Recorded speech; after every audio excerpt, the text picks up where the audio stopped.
Welcome to Rashmi's रसोई। आवळा किती गुणकारी आहे ते सर्वांनाच माहिती आहे। केसांपासून पायाच्या नखापर्यंत त्वचेसाठी पाचनक्रिया सुधारणा करता आपण आवळ्याचा उपयोग करतो। पण फक्त आवळा नुसताच असा खाता येत नाही, म्हणून आज मी लहान मुलांपासून मोठ्यांपर्यंत आवडणारा अशी आवळा कँडीची रेसिपी दाखवणार आहे। त्यासाठी हा व्हिडिओ तुम्ही शेवटपर्यंत बघा आणि माझ्या चॅनलला लाईक, शेअर आणि सबस्क्राइब करा। आज आपण लहान मुलांच्या आवडीपासून ते मोठ्यांपर्यंत पौष्टिक अशी आवळा कँडी बनवणार आहोत। त्यासाठी मी 1 किलो हे आवळे घेतले आहेत। आवळे घेताना कधी असे छान मोठे वगैरे घ्यायचे, हिरवेगार, आणि बघायचं की जास्त करून त्याला डाग वगैरे नाहीत असे। नंतर 1 किलो आवळ्यांसाठी आपण 800 ग्राम साखर वापरणार आहोत आणि 2 लिंब घेतली आहेत। तर चला मग आवळा कँडीच्या प्रोसिजरला सुरुवात करूया। सर्वात आधी मी हे आवळे आहेत ना स्वच्छ पाण्यात म्हणजे मिठाच्या पाण्यात 2 वेळा धुवून कोरड्या कपड्यांनी असे पुसून ह्यांना छान असं कोरडं करून घेतलं आहे। आता आपण हे ना एका प्लास्टिकच्या डब्यात भरून घेणार आहोत। जर तुमच्याकडे एवढा मोठा प्लास्टिकचा डबा नसेल ना तर पॉलिथिन बॅग मध्ये तुम्ही ठेवलेत तरी पण चालेल। आणि आता हा डबा आपण एक 12 ते 14 तासांसाठी फ्रीजर मध्ये ठेवणार आहोत। लक्षात ठेवा, फ्रीज मध्ये नाही तर फ्रीजर मध्ये हा डबा आपल्याला ठेवायचा आहे। झाकण लावून घेते आणि हा डबा मी आता फ्रीजर मध्ये ठेवते। नंतर 12 तासांनी आपण हा उघडून बघणार आहोत। जवळपास 14 ते 15 तास झाले आहेत। हे आवळे आपण काल फ्रीजर मध्ये ठेवले होते। हे बघा, दगडासारखे असे कडक होतात हे फ्रीजर मध्ये ठेवले का। आता हे सर्व आवळे आपण एका प्लेट मध्ये काढून घेऊया। हे बघा, सर्व आवळे हे आपण असे प्लेट मध्ये काढून घेतले आहेत। आता ना ह्याचं वरचं साल थोडं थोडं काढून घेऊया। तुम्ही सुरीने पण काढू शकता, पण सुरीने ना थोडासा त्रास होतो काढायला। त्यापेक्षा आपलं हे पिलर असतं ना त्याच्यानी अलगजपणे खूप जास्त नाही साल काढायचंय, म्हणून थंड असतानाच असं थोडं थोडं साल आपण काढून घेणार आहोत। सर्व आवळ्यांची मी ही अशीच सालं काढून घेते। हे बघा,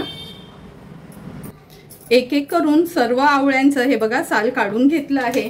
असे ना बर्फा भरलेले म्हणजे कडक असतानाच काढून घ्यायचं, म्हणजे एकदम स्लाइट असे निघतात, म्हणजे आवळ्याचं वेस्ट जात नाही जास्त। हे बघा, अगदी पातळ असं निघतं। आता हे रूम टेम्परेचरला येईपर्यंत आपण वाट बघणार आहोत। ह्यांना असंच रूम टेम्परेचरला आणायचं आहे। हे बघा, सर्व आवळे आहेत ना रूम टेम्परेचरला आले आहेत, म्हणजे असं दाबलं का ह्याच्यातून पाणी निघतो असे हे आवळे झाले आहेत। एकूण एक आवळे तसेच झाले आहेत। आता हे सर्व आवळे आहेत ना आपण ह्या चाळणीत घेणार आहोत। ह्या चाळणीमध्ये मी हे आवळे काढून घेते।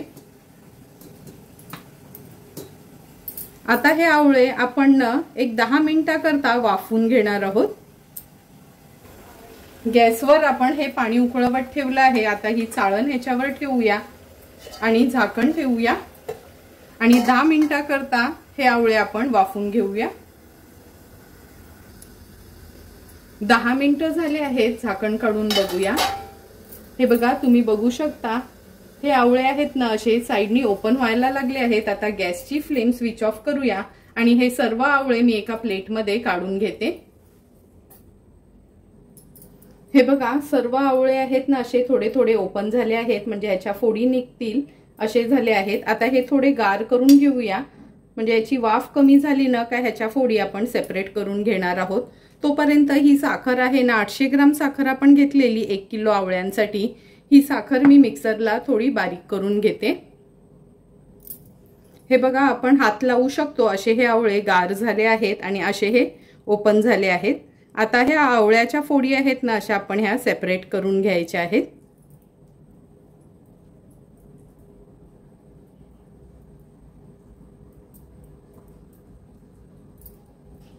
ह्या अशा फोडी सेपरेट करून घेतल्या का ही बी आपोआप मग निघते। आता सर्व अशाच पद्धतीने आपण फोडी काढून घेऊया। हे बघा, सर्व आवळे असे आपण मोकळे करून घेतले आहेत। एक एक फोडी दिसत आहेत असे, आणि ह्या बिया अशा काढून घेतल्या आहेत।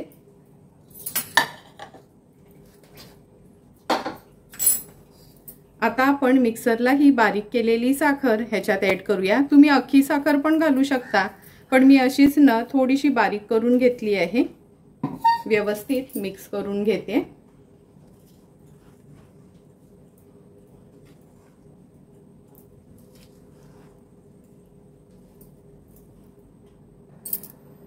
हे बघा साखर पूर्ण आपण मिक्स करून घेतली आहे। आता ह्या प्लास्टिकच्या डब्यात मी ठेवते। लक्षात ठेवा स्टीलच्या वगैरे भांड्यात ठेवू नका, एकतर काचेच्या किंवा तुम्ही प्लास्टिकच्या डब्यामध्ये हे ठेवू शकता।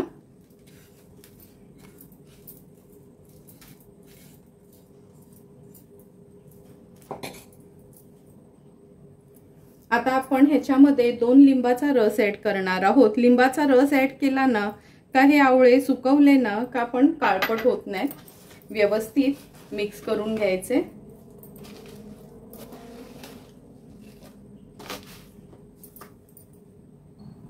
हे बघा साखर आणि लिंबाचा रस घालून हे आवळे असेच आपण मुरत ठेवणार आहोत।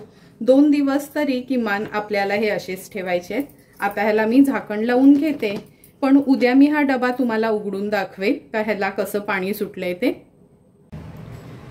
2 दिवस झाले आहेत। हे आवळे आपण असे साखरेच्या पाकात मुरत ठेवले होते। व्यवस्थित मिक्स करून घेते।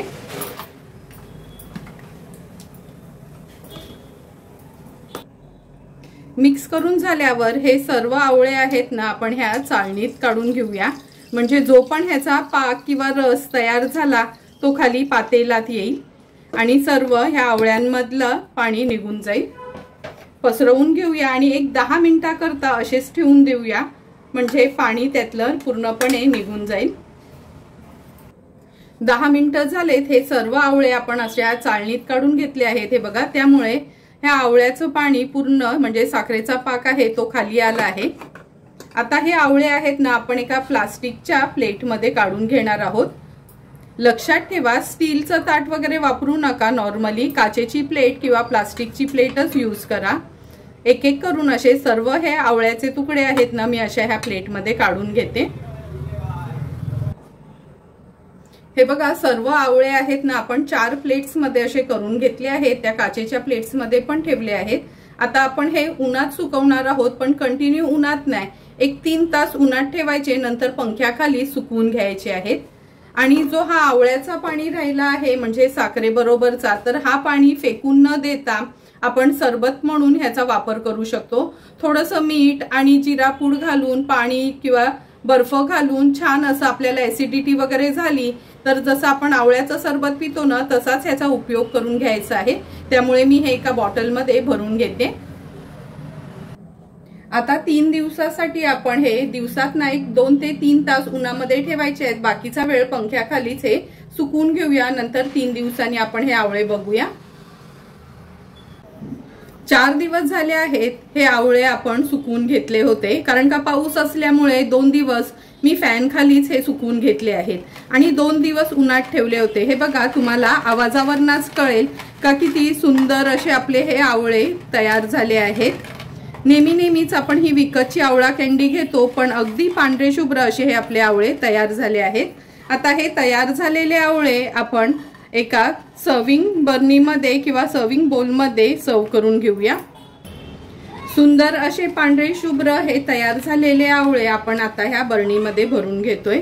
हे बघा तुम्हाला आवाजावरनच कळेल का किती छान अगदी दुकानात मिळतात ना तसेच हे आवळे तयार झाले आहेत। त्यामुळे मी सांगितलेलं साखरेचं आणि लिंबाचं प्रमाण तुम्ही वापरा, म्हणजे तुम्ही बनवलेली ही आवळा कँडी पण अगदी सुरेख बनेल। तुम्हाला पण जर मी बनवलेला ह्या आवळा कँडीचा व्हिडिओ आवडला असेल तर तुम्ही पण नक्की माझ्या पद्धतीने हे आवळा कँडी घरी ट्राय करा आणि मला कमेंट करून सांगा की तुम्ही बनवलेली ही आवळा कँडी कशी झाली आहे ती। जर तुम्हाला मी बनवलेल्या ह्या आवळा कँडीचा व्हिडिओ आवडला असेल तर नक्की माझ्या चॅनलला तुम्ही लाईक, शेअर अँड सबस्क्राईब करा। Thank you for watching my video.